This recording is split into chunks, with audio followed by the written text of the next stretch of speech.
Mida jahedamaks nüüd ilmad lähevad, siis on nüüd õige aeg hakata iga nädal kontrollima oma taimi, kellel on siis lehed peal, et kas ei ole mingisuguseid kahjureid sisse kolinud.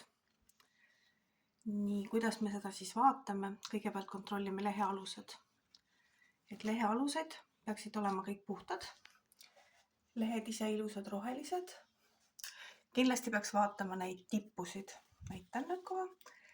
Kui on nüüd kedriklest, siis temale meeldib kõige rohkem siin olla. Kuskil siin päris üleval, kus on noored lehed, et tema paneb siia oma võrgu.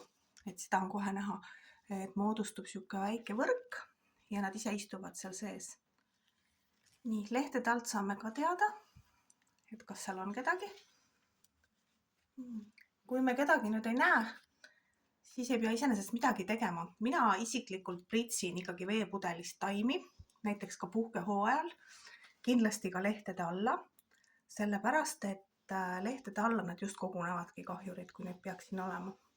Ja just sellised väiksed, nunnud, värsked lehed, no need on kõige maitsvamad. Nii et hoidke kindlasti toas niiskust. Ärge laske taimedel päris kuivad olla, et see kindlasti meelitabki kahjureid ligi.